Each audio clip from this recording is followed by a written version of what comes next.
Digital Dominoes. So welcome to another episode of Digital Dominoes. I'm really excited to be talking to Lindsay Gross, who is a senior at Duke University. And we are going to talk about the Gen Z, the younger generation in tech, and try to dispel a few myths, especially understand how they could and should be empowered really to take more control of this mess of an online world that we've created. So, Lindsay, thank you for being here. Of course. Thank you so much for having me, Angeline. I'm really excited to speak here and hopefully empower the younger generations. Do you want to start by telling us a little bit about yourself? Sure. Yeah, so I am a senior at Duke University studying public policy and digital intelligence. So my coursework and experience has mostly been in the intersection between business, technology, and ethics, and also policymaking. So I've been very fortunate to have experience at Duke doing research in cybersecurity, doing research on the harms of social media, also doing AI ethics research for a VFX company. And I've also worked as a consultant for large social media platforms, basically managing their risks and helping them figure out what stakeholders to talk to mitigate their risks in the best possible way. And now I am trying to get my foot in the door more in the trust and safety industry. And people like Angeline have been so helpful making my voice heard. And I'm just trying to speak on behalf and with the younger generation, since we often don't have a seat at the table, or not yet. I think so too. And I really think that's a shame. I mean, I think that's how we got connected originally. You reached out to someone else in my network, and he knew that I was trying to help the younger generation get a voice. I do want to start with one thing that we were discussing before. So this book, and I don't want to get political, but we have to talk about politics in this particular case. So this book came out from a Facebook whistleblower, Sarah Wind Williams. And I saw an interview by her, and she was talking about how in the last election that the Facebook employees were sitting down next to the Trump campaign team and teaching them every trick they knew about how to harness the power of Facebook to target people. And in LinkedIn now, one person commented, "This is a huge global problem. A generation of TikTok and Facebook consumers with a lack of critical thinking has started voting." So it's a pretty powerful statement, right, from that person. I mean, you want to give us your thoughts on this? Yeah, well, I mean, that's a very packaged response to the book. But I think, like, by saying that younger people voting is the issue there from that comment is kind of steering it in the wrong direction. I think that it's more so about how these corporations have no guidelines. They really just have voluntary ethical commitments, and they don't have to, at least in the US, they don't have to go to the government and comply with many legislation or regulation, at least federally. So then they're able to work with the government in maybe non-bipartisan ways. And then that ends up affecting everyone on social media platforms, not just the younger generation. And I think that's a huge misconception, that this collaboration with the government, with a large social media company with the government, is only going to affect and create biases for younger people that use the platform, because people of all ages are on the platform and are voters that are being influenced. I think so too. And I think that's actually very harmful, because if I think people my age who remember life before Facebook and social media, basically we did all sorts of stuff wrong in the first 10 years of social media, like sharing our children's entire lives and stuff like that. And this is one thing I've really been trying to wrap my mind around, because this is a huge gap between a lot of people in the different generations. Is the older generation kind of looks down to, you guys are such a mess. You need to do this and this and this to be safe and be better. But on the other hand, I mean, there's a lot, you have a much more experience with it. You are actually digital natives. Not everyone likes that word, but I do. I think it fits quite well. Yeah. And we're not listening to each other, right? Yeah, I agree. It's almost ironic that there's so many child safety programs, and it's all adults that are creating and implementing the programs without having children at the forefront and like knowing actually how they're experiencing social media and their impact, like from growing up with it and just from experiencing it now. And if these guidelines that adults are putting in place are actually working for the targeted group of people. So it is interesting, kind of like blaming the people that you're trying to control almost, or I don't know. That's a good way of saying it. I think it does a lot have to do with control. I mean, obviously well-intended control, Yeah. but still, I think about it sometimes. I also do my full networking on a social media platform. I just have one because I'm not very good with the social media, but I also can't imagine it any other way. Like we're a global society, and you probably even more have just grown up into this open world. And social media is just the place where we found to communicate with each other, right? And even more for you, I guess. Yeah, I feel like even on LinkedIn when I'm scrolling, it's not really people in college or high school posting. It's more so like people higher up in their careers, maybe like 35 and up, I would say, posting, trying to like increase their network.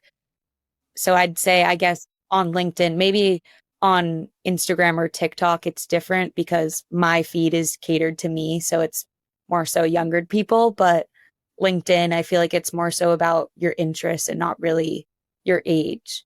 I don't know if you agree with that on LinkedIn, No, if I that's do. the I do. Yeah, there's a big disadvantage for me if I want to connect with the younger generation. Yeah. I'm only on LinkedIn. I count on people like you, the few young people who are there. But it's true. I mean, that's the reason most people are there, right? To increase their network. Yeah. The question is, right? Like, I agree with you that the things we're trying to do to keep the younger generation safe, although it should be, everyone safe, is not really involving the younger generation. And I've also heard this from in terms of privacy. There's always like, don't share your data. Don't do this. Don't do this. And I've heard a lot of, I also read an article the other day written by a 17-year-old saying, just, we know what to do, right? So just kind of leave us alone. And I think that's a bit of an extreme, but I think a lot of young people probably think that way. Like, what's your experience? Like, yeah, I think that is a little extreme for me, for my opinion. Like, just leave us alone. I don't really think that makes sense either because just leaving it how it is clearly not working. Like, I'll say maybe my shampoo brand out loud to my roommates, and then an hour later, they'll get an ad for that shampoo brand. Like, clearly, like, we're being listened to, like, our privacy is not secure. So, like, something does need to happen, and I can't change that just from like the efforts that I put in. We are each making our own little dent, but at the end of the day, it is a big group effort. And to make like a tangible impact, you can't just like leave it alone. And I would say that younger people, like this 17-year-old girl and other students who are interested in this field or just have grown up with technology, I'd say are extremely tech savvy, probably more than older generations. But that doesn't mean that, like, even if you know how to use Instagram or TikTok or you can text really fast, that doesn't mean that you're actually protecting your data. It might just be kind of not losing hope, but I feel like a lot of the people that I know are kind of like, oh, well, this is what I've grown up with. Like they have all of my data, they have my credit card number saved into Google Pay. Like, so what? What's going to happen to me? So it's kind of like this almost defeat. Yeah, that's actually two things I want to point. I'm laughing about the shampoo brand. That's such a good example. People my age, and I would say I can speak for the ones around me who are up to 10 years younger, are still like baffled how that happened. I have been working actively with the people around me, just trying to set their settings to make that stop happening. But there's so many different settings. I know so many. Yeah, all the location It's settings, hard to keep everything. control. Yeah. And you tell them, you're like, oh, no idea. So I do believe you that young people this is something that these simple conversations we need to have, like why is this appearing? And you can explain, well, this and this and this. And the other one is also a big problem, and not just young people, but I think it's worse in young people because they have more data view from early on. This like, oh well, do you have an experience of arguments that work or things that work to help these people see it differently? I'm trying to think. It's definitely hard because it's more so like putting yourself in other people's shoes. Like I feel like it kind of reminds me of when I'm talking to a boy or a man about like being a woman and like you can just go on a run at 9 p.m., but I can't. And then it's kind of like explaining in that sense. So kind of like explaining from someone else's point of view. Like maybe I live, not to get political, but maybe I live in a red state and I have an emergency and I need to get an abortion and I can't do that legally in that state. And maybe I go to the CVS and I get drug facilitated to help me. And then my phone and credit card is tracking that information. And then the government is able to access that information. And then that would end up putting me in a legal situation for trying to get medical assistance. So it's like kind of putting that into perspective for people maybe in blue states or in another country. Like, It makes absolute sense. And I really like that example because the world hears about the American news, right? Even the people who are listening who aren't in America will know this is a really good example. People feel so passionate about it. They're not in the middle usually. And that's a really good example that if you connect it to something that people care about most, exactly. right? And then they'll understand, yeah, that this is a deeply personal choice that you can get basically followed on. And the data is also saved, right? Yeah, exactly. And so you never know, like the laws can change and it was okay before. And in an extreme case, they can even, backdate it and is all of a sudden it's not okay, or at least you're on a list. So yeah, I really like that example. It's kind of like the Facebook Analytica case study too, which is like all of our photos and likeness is like on the web. And like, who knows what technology there will be in 10 years. Just because we've taken a photo and someone else posted your photo on LinkedIn, then now that's on the web. And who knows like what people can do with your face since it's publicly available. It's like, you never really know. So it's better to be safe than sorry, I would say. So yeah, I guess just tips for people is, I guess for the American perspective is that could be a way to make them feel something or kind of like resonate with them. And then I guess for other countries, it's thinking of something else that's more relatable. Yeah, I think each country has their own. Yeah, definitely. One thing kind of related that I want to talk to you about is AI. I'm a little bit obsessed with how AI is already like this predictive AI that's kind of built into banking and hospitals. I know from the US, because there's a lot of data published about it, like how it's really ingrained, university, getting jobs, everything. I can only imagine how difficult that must be, like starting out life and knowing there's an invisible AI that is kind of making decisions for you. Yeah, it is kind of scary. At least for me, there wasn't AI when I was writing my college applications, which I'm like kind of mad about that. Like now people do have that because it was just so much writing. And now you could just give them a prompt about your life and your interests, and it could probably write something like half decent that you could work off of. But yeah, like in college, it is interesting. I mean, if you don't know how to use AI to like enhance your work, then you're going to fall behind just because that is like a tool now. It's like a calculator. Like if you're in a math class where you're doing 384 times 1,320, it obviously would be faster if you have a calculator rather than doing it in your head.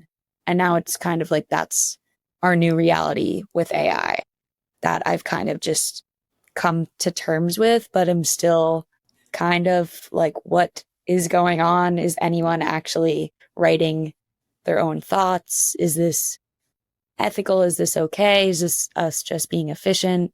Like there's still so much unknown about how I feel about it. That's a good point. Actually, what you also said about needing to use it in terms of efficiency, because it is, I hadn't thought of that before, but for sure not all of them, but there will be professors that say, okay, I know that you're using AI, so I'm just going to give you more work. I can imagine, yeah, that's definitely a problem. And that was with the thoughts. And I am really worried about that as well, because obviously each tool has its own agenda in terms of what's right and what's wrong. And it's very difficult to recognize. It's very difficult to recognize that. Maybe a course in how to recognize the bias of this particular AI output could be a huge, huge added value, right? For everybody, yeah. Yeah, for everybody. So the education is like how your thoughts are going to be impacted by AI. But then it's also, you said about the college application, also this, you would have had AI, but also the university would have had AI and employers have AI. So it's a whole different way of thinking. I know people my age that can't figure out why they're applying and no reaction. And I'm pretty sure it's because there's AI on the other side. Oh, like they're applying at jobs and there's no Yeah. reaction. Yeah. Yeah. Yeah. Like the ATS, the AI resume screening. If you don't have those buzzwords that they're screening for, then you're just going to get pushed to the side. So it's really, you have to cater around to the new reality, which is like a world with AI. Do you have the feeling that you're all just like helping each other with this, or they're like older people that are helping you as well? I'd say it is, at least in my experience doing the digital intelligence certificate at Duke, there's a whole group of faculty and experts that are adults that are like very knowledgeable in the AI space and who I've learned so much from. And they've given me hope that people older than me do care and they are trying to educate younger people to use it ethically and just be able to use it to better themselves and better the world. And so I don't think that it's really just us younger people against the whole world trying to figure out how to best use AI. I guess another example could be Metaphysic AI, where I interned for a few months. They use generative AI to, they're saying is like to enhance creativity and to enhance entertainment. So they basically do the impossible by, for example, de-aging Tom Hanks from like 60 years old to 20 years old in real time. So they can just take a photo of him when he's 60 and then in real time he'll be 20. So it's kind of like you can use AI for not just efficiency purposes, but also for fun and creativity and different ways to look at the world. And there's different products out there to help the environment, remove carbon dioxide. There's like so much out there that's more than just efficiency and productivity, which I think people don't really focus on. They just kind of focus on the chat bots right now. I think so too. That's a good point. Actually, a lot of people can imagine the chatbots because they can just imagine talking to anyone. It's a really, really good point that actually there's a lot more that is already like ingrained everywhere that we're not talking about at all and is influencing us already a lot more than we think. I really think as you were talking that it would be so important, but we know this, but the question is how. That we need to talk together more, like the AI older generation skeptics. And I noticed that in our panel as well, this like optimism towards AI. We have to find a middle ground because I think each of us is right in their own way. Just from like a youth perspective, what's the best way to really build bridges between the different generations in these topics? I think the first part is just people being open to hearing others' opinions. It's one thing to message someone on LinkedIn and then you're making the effort, but you also need it to be reciprocal for them to listen to you and have a conversation. Like I've been on little coffee chats with people where I'm talking to someone who is like a mentor to me, but it's kind of just them talking at me, not really a fluid conversation where we're each learning something as if like I don't have anything to give because I'm younger and they're the older, more superior person. So I feel like it's just being open to different opinions and perspectives, even if maybe someone has 20 years of experience in social media, AI, technology, product management, whatever it may be. that's extremely valuable, but it's also so different from someone who has 20 years growing up with this technology and seeing how it's changed, and maybe has 4 years of experience learning about visual media studies or design or computer science. Like, it's a completely different trajectory, but it also offers a different opinion. So I think it's just people need to be more open and do more than just, not the bare minimum, but just like having conversations and trying to, I guess, change.